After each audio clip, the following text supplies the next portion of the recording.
Olá, pessoal. Deixa eu ver aqui se minha configuração de áudio tá boa. Estão conseguindo me ouvir direitinho? Boa noite.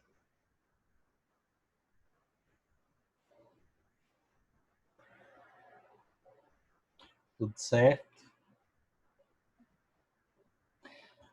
Gente, eu vou já começar, tá? Eu não vou ficar esperando o pessoal entrar. A sala de espera está desabilitada, né? Agora a gente tem uma conta única com o chat. Alguns recados. O Lucas Freitas não pôde dar aula hoje, então ele me pediu para dar aula no lugar dele. E aí eu combinei, eu vou aproveitar essa aula para a gente adiantar o conteúdo das nossas aulas de genética. Onde ele foi, parece que ele viajou para o interior e aí a internet dele não está muito legal para ele poder dar aula. Segundo recado, as aulas anteriores, né? A última aula, eu acho que eu não postei ainda, gravada, nem essa. Eu vou juntar tudo, tá? Eu vou esperar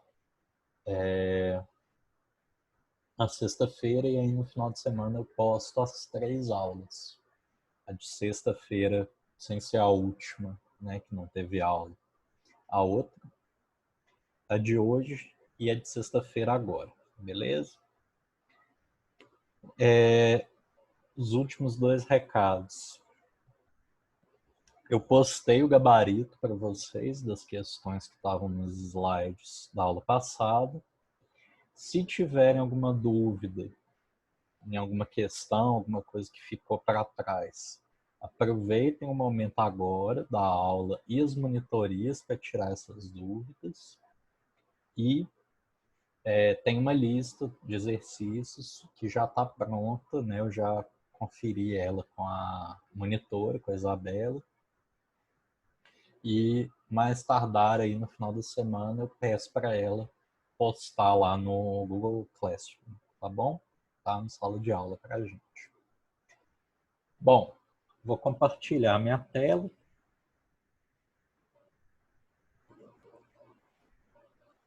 Vocês estão vendo direitinho?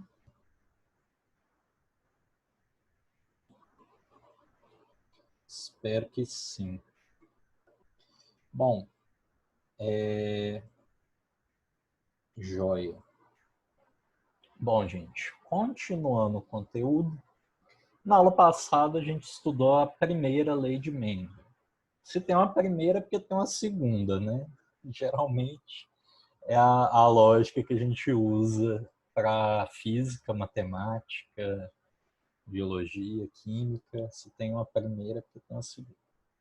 A gente viu a primeira lei na aula passada, que basicamente nos diz o seguinte: todas as características que são observáveis em um ser vivo, né, que são geneticamente determinadas, vão ser determinadas por um par de fatores, que hoje a gente sabe que esses fatores são genes, né? São pedaços, trechos do DNA que vão desempenhar uma determinada função.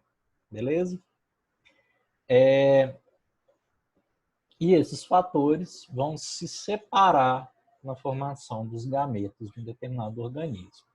É daí que vem a ideia lá do azão azinho, azinho azinho, azão azão. Beleza?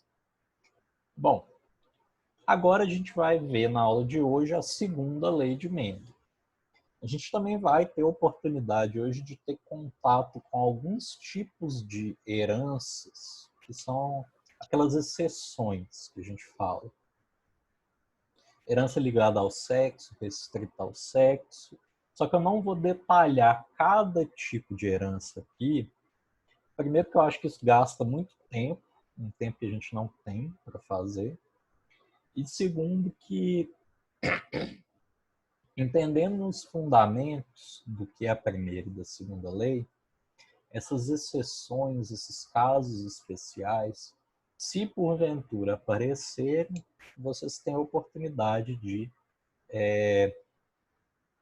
de estudar isso com um aprofundamento melhor, tendo entendido a primeira e a segunda lei. Basicamente, todos esses casos especiais vão respeitar essas leis de Mendel. A grande diferença é que às vezes vão ter algumas mudanças bem específicas. Deixa eu só conferir aqui.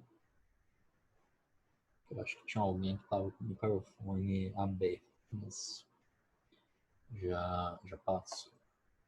Bom, então recapitulando a aula passada, a gente sabe que o Mendel procurou estudar características apresentadas pelas plantas de ervilha, né? As características das ervilhas.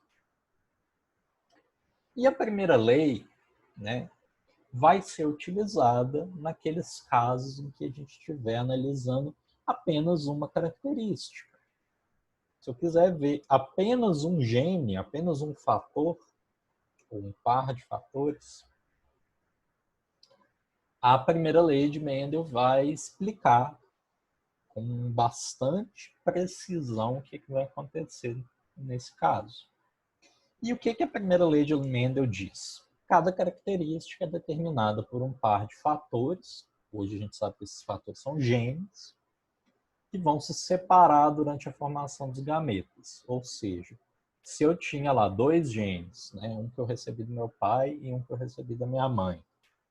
Do meu pai eu recebi o gene para, sei lá, ter bico de viúva, que é essa característica aqui no cabelo, que forma uma espécie de V na testa. Isso é um gene recessivo. Se eu recebi ele do meu pai, mas não recebi da minha mãe, isso quer dizer que eu não vou manifestar o bico de viúva, porque como é uma característica recessiva, ela precisa ter 2 genes para ser expressa, né? 2 genes iguais.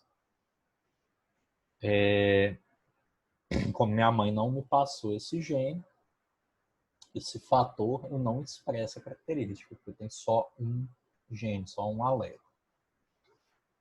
E os meus gametas podem ser, então, ou azão ou azinho. Azão não codificando o bico de viúva e azinho codificando o bico de viúva. Ou seja, tanto o pai quanto a mãe vão transmitir apenas um dos genes do par, né, que vai formar esse par no zigoto, na célula filha. E quando a gente analisa 2 ou mais características, o que vai acontecer nesse caso? Bom, o Mendel foi lá e cruzou ervilhas, que era o que ele fazia, para tentar entender o que ia acontecer quando eu olhasse características distintas em termos de qualidade da característica, né, de categoria de característica. Lembra lá que ele analisou a altura da planta, cor da ervilha, tipo de vagem, cor da flor, posição das flores, ele analisou várias características. Para a segunda lei de Mendel, o exemplo mais clássico que a gente usa é combinando a cor da semente, né, da ervilha, com a textura, com o formato que ela vai ter. Então a gente sabe que ervilhas amarelas, né, a cor amarela é uma cor dominante sobre a cor verde. Ou seja, se eu tiver um único gene, um único alelo que determina a característica amarela, ela é expressa. Enquanto que para eu ter a cor verde, eu preciso ter os 2 alelos. Por isso que a gente usa a letra minúscula, para indicar que é um alelo recessivo. A característica ser lisa, a mesma coisa. É dominante sobre a característica rugosa. E aí ele fez um cruzamento combinando as 2 características. Como? Ele obteve plantas puras que produziam sementes amarelas e lisas.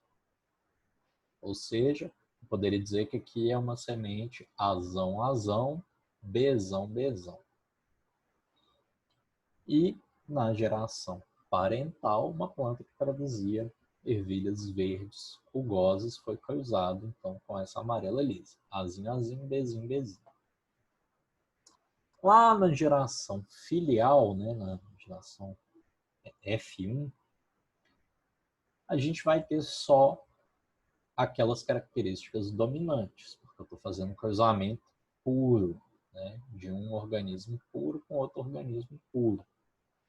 Ou seja, todos aqui são heterozigotos para os dois locos, né? São heterozigotos tanto para o gene de cor da semente quanto para a textura da semente, ok? E nesse caso, a gente sabe que os heterozigotos eles vão expressar as características dos genes dominantes. Ele autofecundou essa geração F1 e obteve, então, esse resultado aqui em F2. Ele percebeu que algumas características que não apareciam na parental nem na F1 aparecem, né, alguns fenótipos. Por exemplo, ervilhas amarelas rugosas e também ervilhas verdes e lisas. E ele percebe, então, esses arranjos dos fatores ali. Então, ele vai ter ervilhas amarelas e lisas, amarelas e rugosas, verdes e lisas e verdes e rugosas. Qual que foi o resultado real, né, a parte matemática? O que ele conseguiu obter nesses cruzamentos? Ele obteve essa proporção aqui que vocês vão ver muito nos livros, nas apostilas, nas questões, que é a proporção 9 para 3 para 3 para 1. O que isso significa? A gente vai ver aqui nesse esquema do cruzamento. Aqui, basicamente, o mesmo cruzamento que ele fez no slide passado, né, que eu mostrei para vocês. Geração parental, planta com a característica dominante pelos dois locos. Aqui ele usou alelos representados pela letra V e R. Né? Então foram sementes amarelas lisas e sementes verdes e rugosas. Ele nunca usou as sementes, né? Ele usou as plantas, mas isso aqui era característica que ele observava nessas plantas. Então essa planta aqui só produz um tipo de gameta, que é o Vzão Rzão, e essa aqui só um tipo de gameta, que é o Vzinho Rzinho. A geração F1 é toda de heterozigotos, Vzão Vzinho, Rzão Rzinho. E aí a gente vê aqui os gametas possíveis, né, dessa geração. Vzinho Rzinho, Vzinho Rzão, Vzão Rzinho, Vzão Rzão. Aqui é a mesma coisa. De onde é que vem essa proporção? De onde é que vem esse resultado? Né? Isso aqui é a proporção esperada, a proporção genotípica esperada. Não quer dizer que se você fizer o cruzamento, você vai ter exatamente essa proporção. Você vai ter um único homozigoto dominante puro, Vzão, Vzão, Rzão, Rzão. E você vai ter também um único homozigoto recessivo puro, Vzinho, Vzinho, Rzinho, Rzinho. Ok? Mas essa proporção aqui é uma proporção fenotípica. O que é isso? Eu vou ter 9 indivíduos que vão expressar características dominantes. Ou seja, eu tenho aqui 1, 2, 3, 4, 5, 6, 7, 8 e 9. Né? 4 aqui, 3, mais 2, tenho 9. Né? Que expressam a característica dominante lá da geração parental. Ela não necessariamente tem o mesmo genótipo, mas ela expressa essa característica dominante. Vou ter 3 que expressam uma característica dominante e a outra recessiva. Exemplo aqui, as ervilhas amarelas e rugosas, que é Vzão, Vzinho, Rzinho, Rzinho, Vzão, Vzão, Rzinho, Rzinho, Vzão, Vzinho, Rzinho, Rzinho. Ok? Aqui, uma característica recessiva, que é a cor verde, e a outra dominante, que é a textura lisa. E um apenas, que é totalmente recessivo, homozigoto recessivo. Isso aqui é a proporção fenotípica. A proporção genotípica está aqui, né? Você vai ter algumas. Ela é uma proporção genotípica que não está exatamente correta, porque você não está distinguindo aqui heterozigoto de homozigoto, quando você tem característica dominante.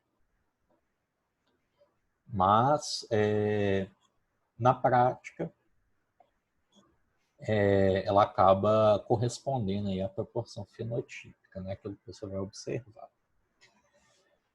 Mais um recado, gente, que eu acabei esquecendo de falar, né? Além do gabarito, eu postei lá no Google Classroom, nem todo mundo viu, dá uma olhada. Postei um glossário de termos de genética. Eu postei lá o que é genótipo, o que é fenótipo, o que é uma característica recessiva, o que é uma característica dominante.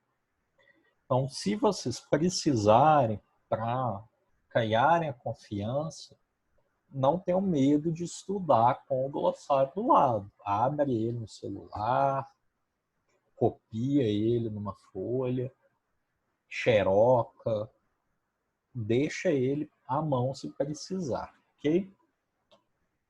Então, basicamente, isso aqui foi o que o Mendel obteve, foi essa proporção. E aí, ele formulou, então, sua segunda lei. E o que a segunda lei diz? Essa segunda lei é conhecida como Lei da Segregação Independente, ou Lei da Segregação Independente dos Fatores. O que ela quer dizer na prática? Ela quer dizer que uma característica que é determinada por um par de alelos gênicos, por exemplo, a cor da semente é amarelo, é o alelo V, né? O par lá, Vzão, determina essa característica. Ele não tem nada a ver com a característica textura da semente. Ser lisa, ser rugosa, ele não tem nada a ver com isso. Ele só determina essa característica. Existem exceções para isso, tá? Mas a princípio ele só vai determinar isso daí. E além disso, ele vai se segregar, ou seja, ele vai se separar independentemente na hora de produzir os gametas. O que isso quer dizer na prática? Que aqui os gametas que são formados lá na F1, por exemplo, eles vão seguir todas as combinações possíveis.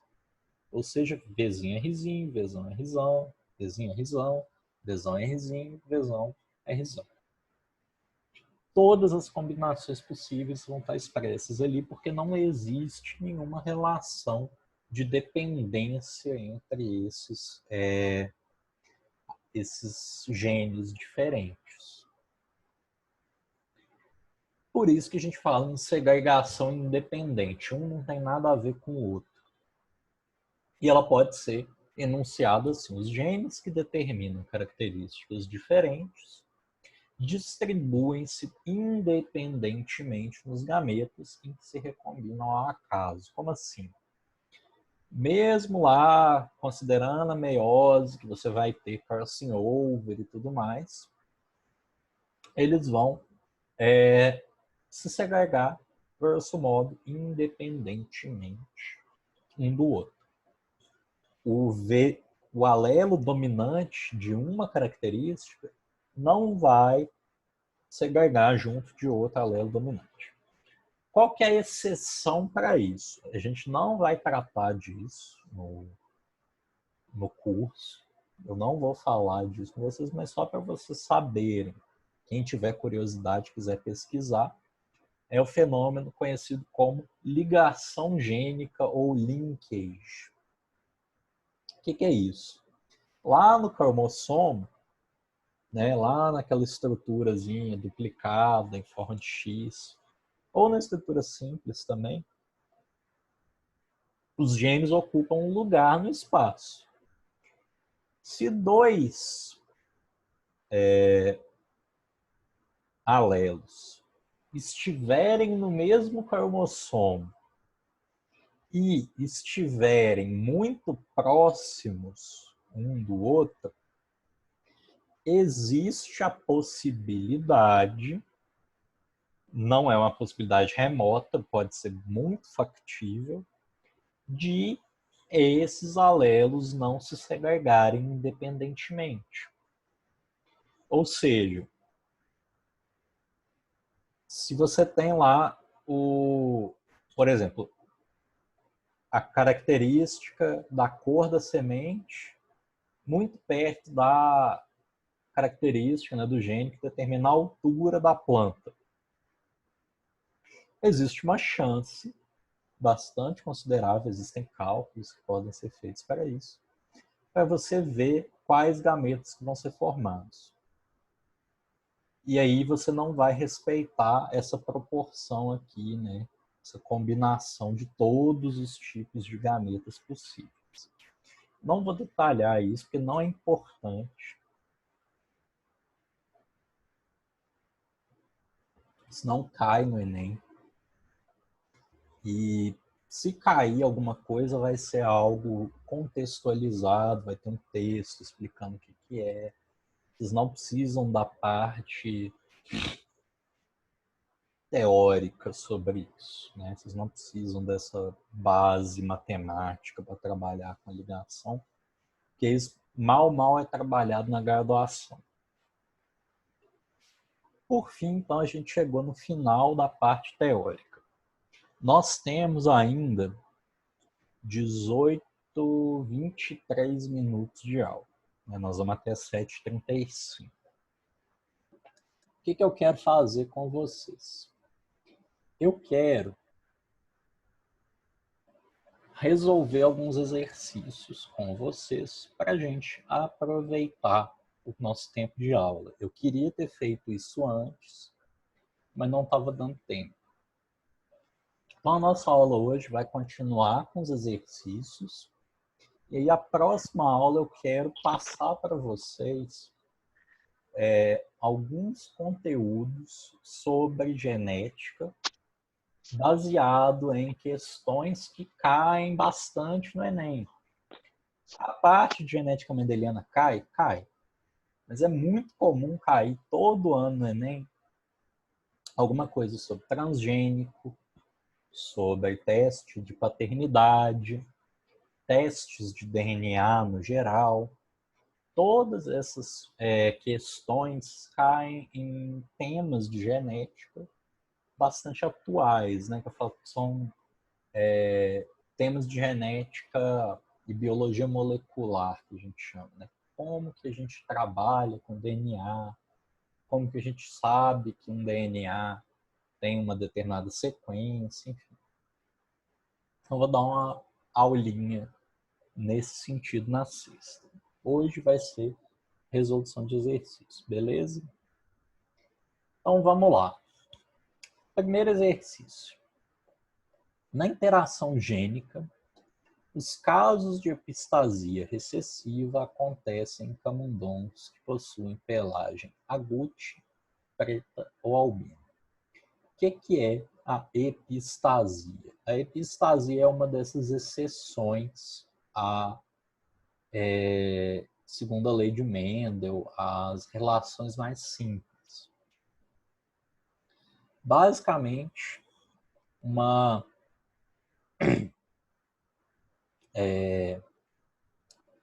Uma epistasia é quando eu tenho uma interação gênica. Não sei mais o que eu fiz aqui.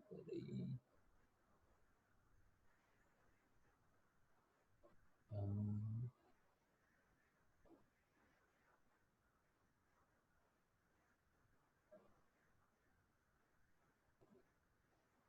Tô aprendendo a mexer aqui nas anotações, tá, gente? Mas a epistasia é uma interação gênica, tá?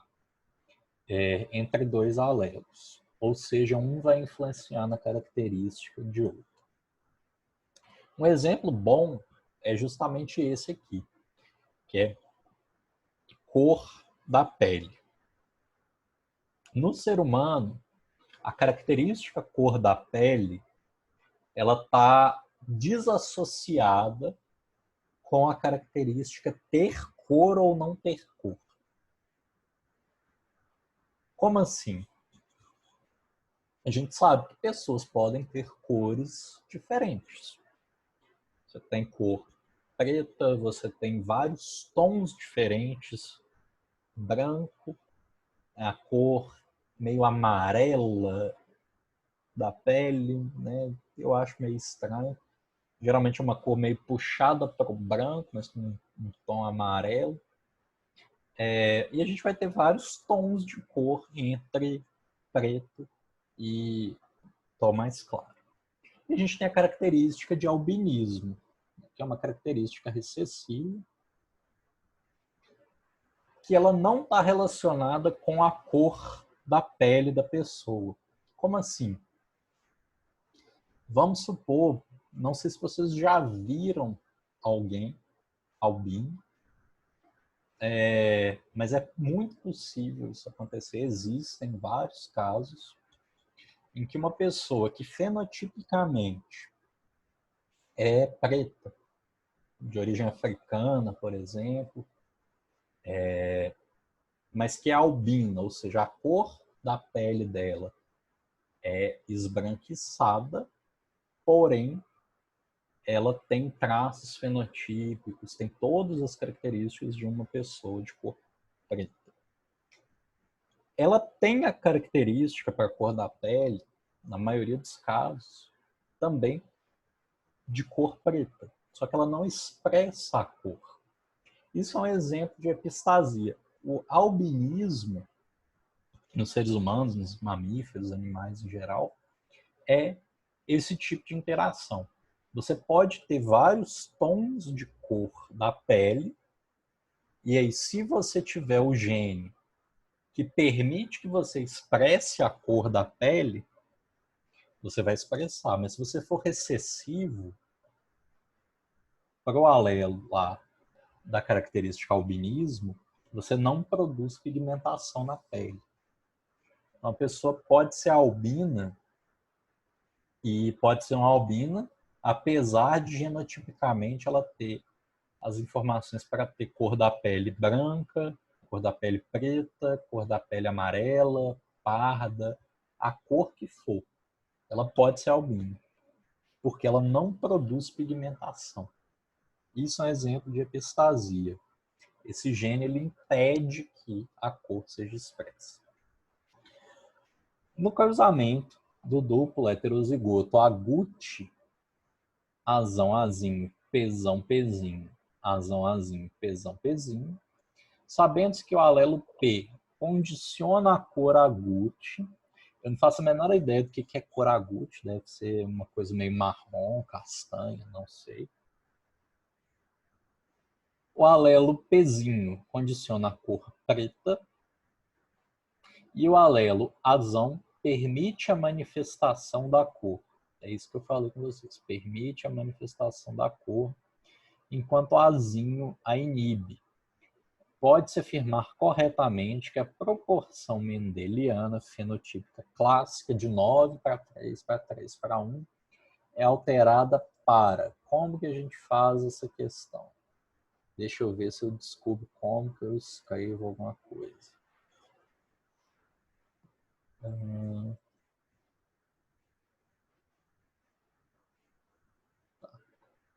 Eu estou cruzando azão, azinho, pesão, pezinho, com azão, azinho, pesão, pezinho.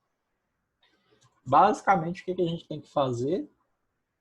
Até ter confiança é fazer todas as combinações lá no quadro. Quais gametas que vão ser produzidos? Azão, pesão, azão, pezinho, azinho, pesão e azinho, pezinho. Concordam? Os dois genótipos só podem produzir esses dois tipos de gameta. Ok? Então eu vou ter outro azão, pesão, azão, pezinho, azinho, pesão e azinho, pezinho. Ok? Tem que fazer a combinação de todos esses possíveis.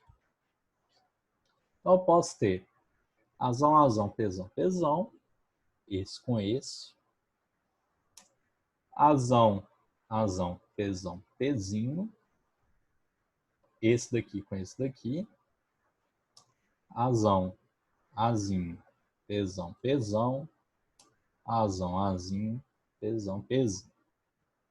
Posso ter também azão, azão, peraí, azão, azinho, azão, pesão, pesão, isso, azão, azinho, pesão, pezinho já foi. Eu não sei fazer quadro aqui, gente. Deixa eu ver se eu consigo resolver esse negócio. Fazer em texto é horrível.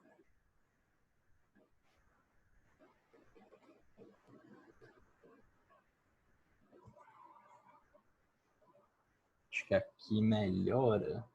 Melhora.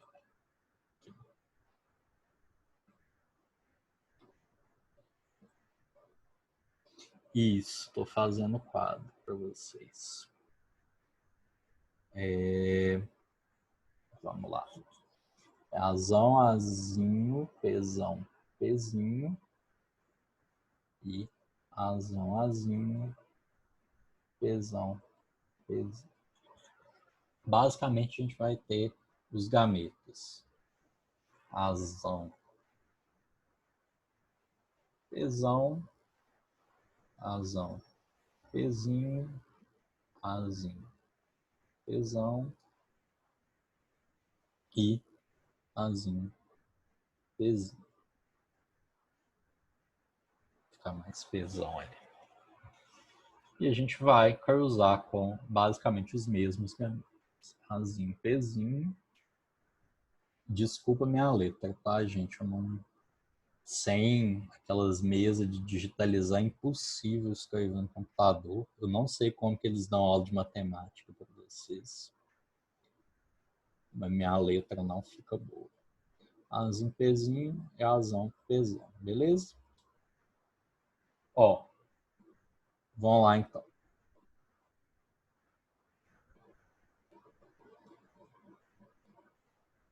Aqui eu vou ter recessivo total, né? Azinho, azinho, pezinho, pezinho. Aqui eu vou ter azinho, azinho, pesão, pezinho. Isso aqui é um pesão.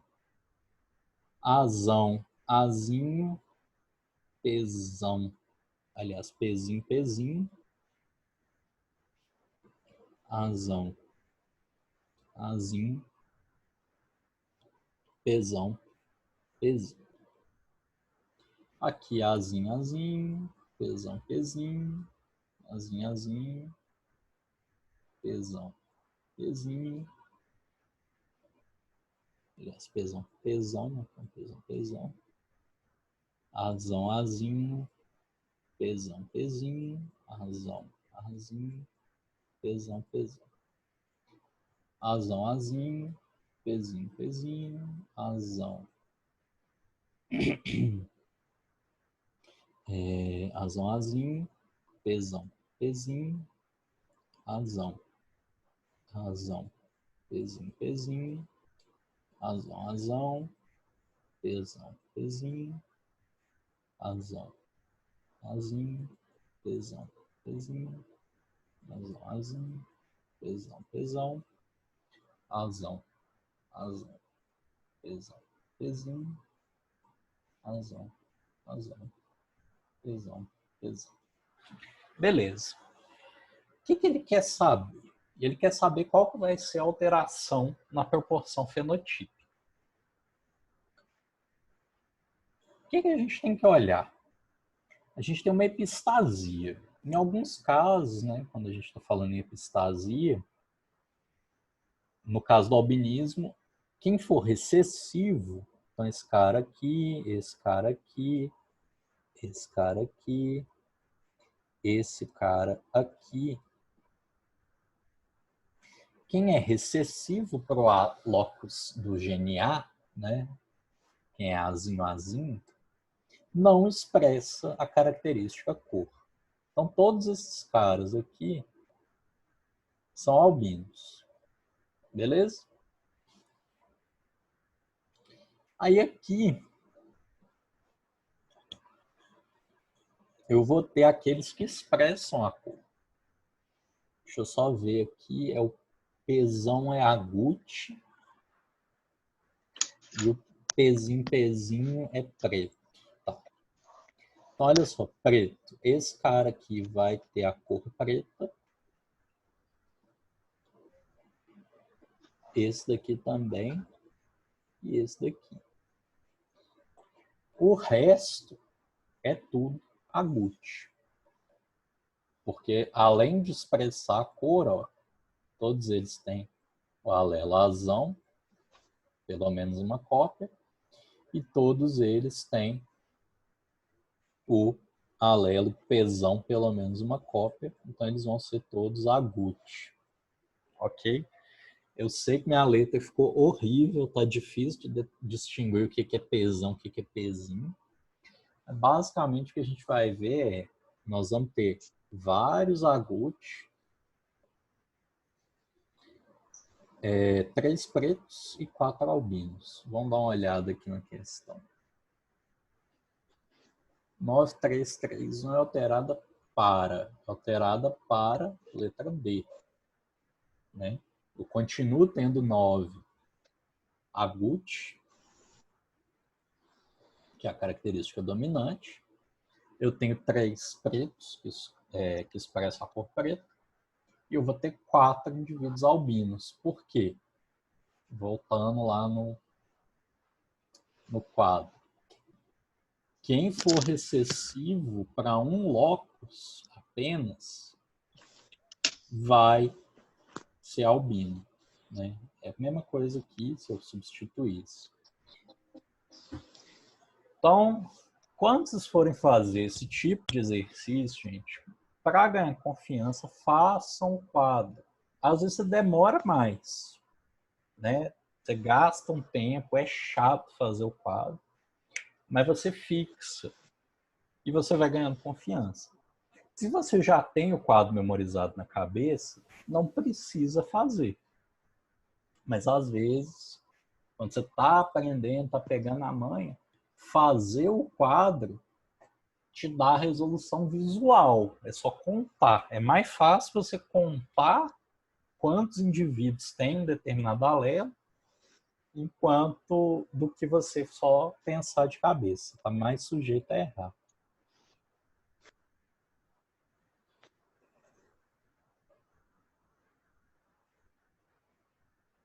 Você está vendo agora?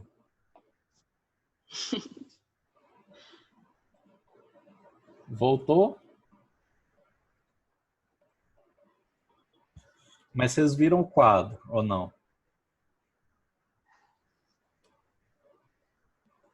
Joia. É porque eu voltei para a apresentação, tá, Valkyrie?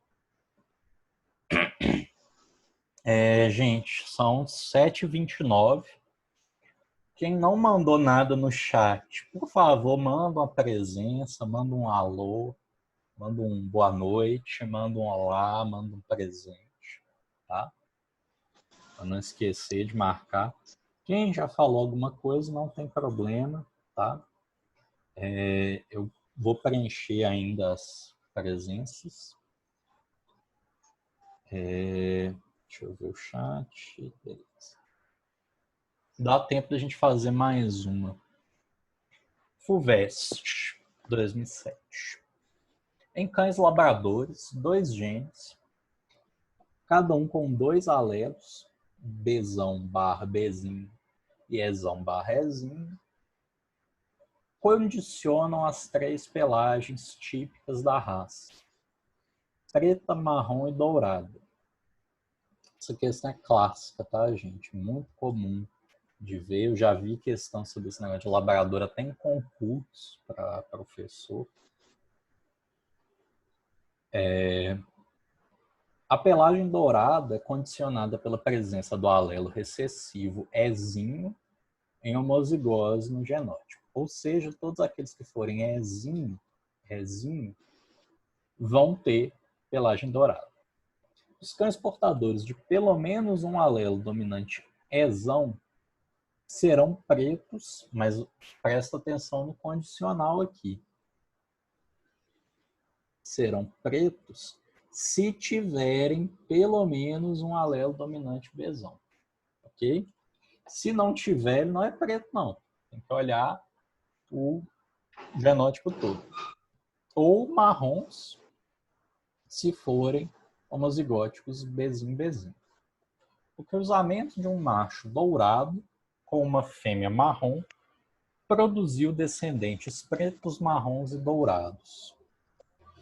Então vamos lá. Macho dourado é Ezinho, qualquer coisa. Não interessa o que ele é aqui. E ele cruzou com uma fêmea marrom.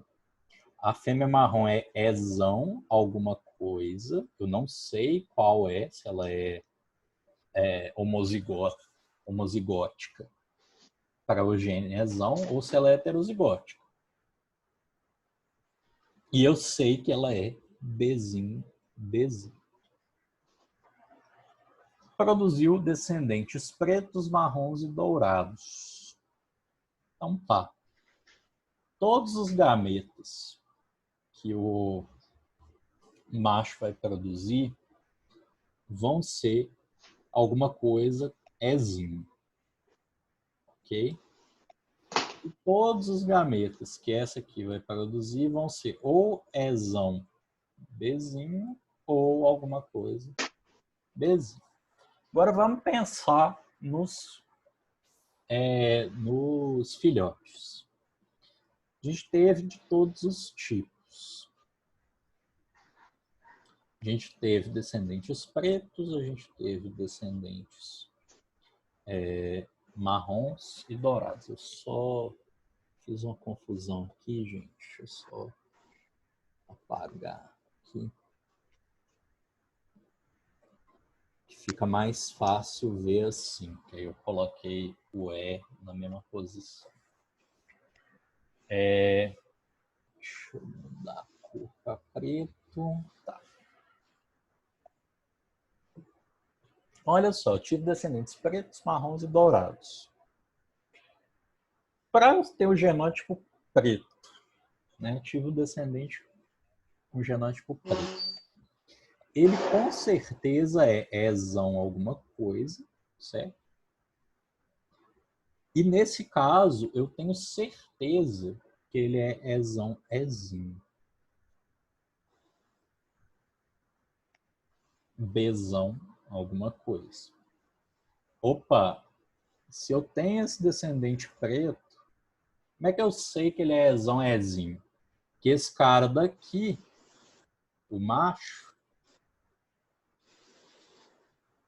isso é um símbolo de macho, e aqui a fêmea, desenho horrível. Eu sei que o macho, ele só pode contribuir com o alelo Ezinho. Então esse cara é heterozigoto com certeza. E esse cara, eu já sei como ele é preto, que o macho tem o alelo Bzão. Ok? E os pretos com certeza são heterozigotos. Não tem como ser homozigoto porque a fêmea é Bzinho. Marrons e dourados. Genótipo marrom é a mesma coisa. Ezão, Ezinho. Bzinho, Bzinho. Opa, esse aqui ele é homozigoto para Bzinho, Bzinho. Então o macho tem que ser heterozigoto para esse locus. Por quê? Um Bzinho veio da fêmea e o outro Bzinho do macho. Ok?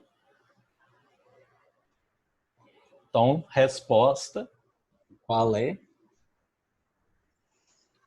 Letra B.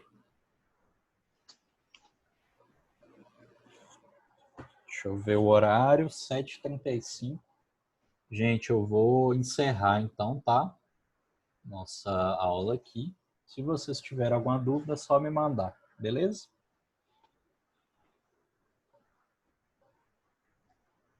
Tchauzinho, boa noite. Qualquer coisa, só mandar lá no Google Classroom, mandar um e-mail e até a próxima. Joia?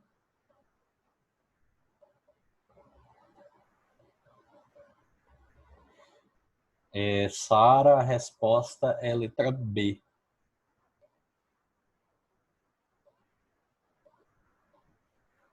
Tá joia? A gente fez aqui a resolução.